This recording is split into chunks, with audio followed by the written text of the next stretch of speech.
안녕하십니까. 용인서울병원 내과 김태균 과장입니다. 오늘은 우리가 흔히 접하는 국가건강검진, 우리가 이제 국가검진을 2년마다 시행하고 있는데요. 그 결과에 대해서 궁금해하시는 분들도 많으시고 궁금해하시는 부분에 대해서 설명이 필요한데, 오늘은 제가 그 부분에 대해서 조금 말씀을 드리도록 하겠습니다.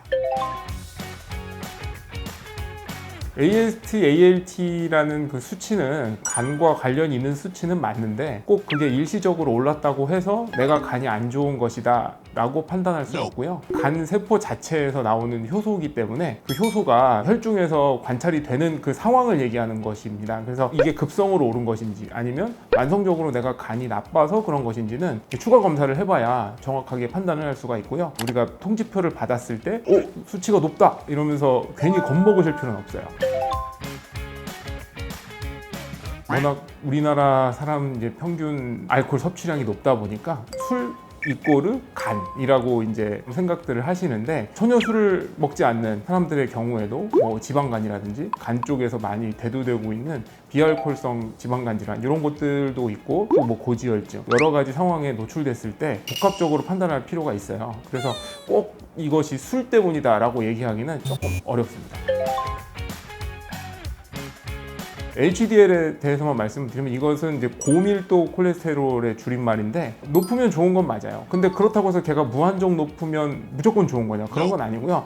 우리가 이제 저밀도 콜레스테롤과 이제 경쟁을 하는 그런 관계라고 보시면 되는데, 일단 우리 몸에서 직접적으로 혈관 건강에 영향을 주는 타겟 삼아서 내려야 되는 수치는 LDL, 그러니까 저밀도 콜레스테롤이고요. 고밀도 콜레스테롤은 이제 상대적으로 이제 우리 몸에 좀 더 좋은 콜레스테롤이다라고 판단할 수 있습니다.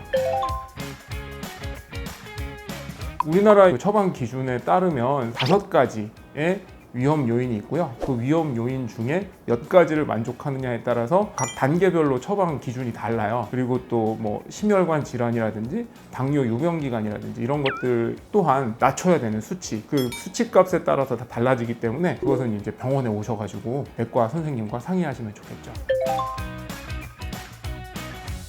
건강검진 그 수치를 보시면 보통 공복혈당 100이 넘어가면 뭔가 큰일 날 것처럼 이야기를 하는데, 이게 한번 공복혈당이 100이 넘었다고 해서 덜컥 내가 당뇨인가? 이렇게 판단하실 필요는 없지만, 물론 기준은 있습니다. 국가건강검진에 나오지 않는 당화혈색소라는 수치고요.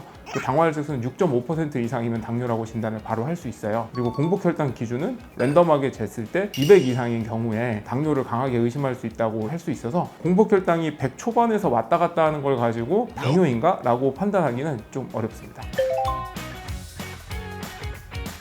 사람은 사실 내가 아무것도 하지 않아도 일종 변화가 있거든요. 그래서 아침 부분에 꽤 높은 사람도 있고요. 내가 특정 시점에 혈압이 높은 그 상황이 나올 수 있는 거라서, 뭐 제가 이제 환자분들한테 설명드릴 때 운동장 10바퀴 뛰고 오시면 지금 200 나오거든요. 그렇게 말씀을 드려요. 그래서 당장 한번 뭐 130, 140, 150이 나왔다고 해서 치료를 요하는 건 아니고, 보통 재검을 해서 패턴 자체가 계속 높게 나온다면 약물 치료가 필요한 상황이라고 판단할 수 있겠죠. 예를 들어서 보통 7.0까지가 정상으로 보는데요. 효과 나왔다고 해도 당장 우리가 요산을 낮추는 치료를 하진 않아요. 퓨린이라는 이제 물질이 그 요산을 높이는 원료가 되거든요. 그게 이제 보통 술, 단백질 뭐 이런 것들이라서, 또 높고 통풍 증상이 없다면 일단은 생활 습관을 좀 교정해 보시고 뭐 재검을 해보세요. 이런 식으로 해서, 만약에 이제 통풍 발작이 그런 상황에서도 동반이 된다, 그럼 당연히 이제 치료를 해야겠지만, 보통 단순히 요산이 한번 높다고 무조건 치료를 하진 않습니다. 오줌을 싸고 나서 변기를 바라보니 거품이 잔뜩 있어서 나 단백뇨 아니야? 하고 오시는 분들이 굉장히 많거든요. 근데 이제 집에서 해보실 수 있는 거는, 싸놓고 좀 더럽더라도 한 5분 정도 기다려 보시라고 하거든요. 대부분 그 낙차에 의해서 거품이 생기는 경우가 많아서 대부분 다 꺼집니다. 그리고 이제 만약에 검사 결과에서 단백뇨가 일회성으로 나온 경우도 역시 다시 한번 추적 검사를 해봐야 되는 거고요. 한번 단백뇨가 나왔다고 해서 뭐 무조건 신질환이냐? 그건 아니지만, 내가 나이나 기저질환이나 뭐 유병기간이나 이런 것들을 종합적으로 판단해서 전문의와 상의하시는 것이 좋겠죠. 종합적으로 하는 종합검진 말고 우리나라에서 2년에 한 번씩 해주는 국가검진에 대해서만 말씀을 드린다면 절대 믿으시면 안 됩니다. 왜냐면은 이 항목 자체가 엑스레이도 찍고 뭐 내시경도 하고 뭐 혈액 검사도 하고 뭐 소변 검사도 하니까 엄청나게 많이 하는 것 같아요. 근데 실제로 우리가 기본적인 항목이 고지혈증이 들어가는 경우에는 9개고요. 고지혈증이 안 들어가면 6개밖에 안 되거든요. 제가 말을 하자면은 우리가 그물로 걸러내서 문제점을 찾으려고 한다고 하면 국가검진에서 이 정상이라고 하는 것은 고등어를 잡는 그물인 거죠. 근데 그 고등어 잡는 그물로 멸치를 잡으려고 하면 멸치가 한 마리도 안 잡히겠죠. 그래서 국가검진을 했으니까 나는 모든 게 정상이야 이렇게 판단하시기에는 좀 무리가 있고요. 그래서 이제 댁에서 하셔야 될 거는 미세한 변화라든지 뭐 예전 같지 않다라든지 본인의 증상에 대해서 면밀하게 조금 신경을 쓰시는 게 큰 질환이나 이런 것들을 빨리 발견할 수 있는 지름길이지 않을까 싶네요.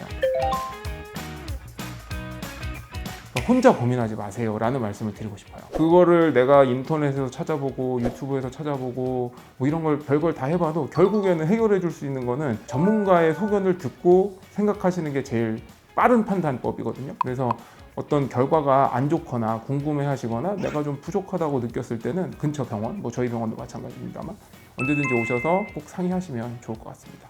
지금까지 용인서울병원 내과 김태균 과장이었습니다. 감사합니다.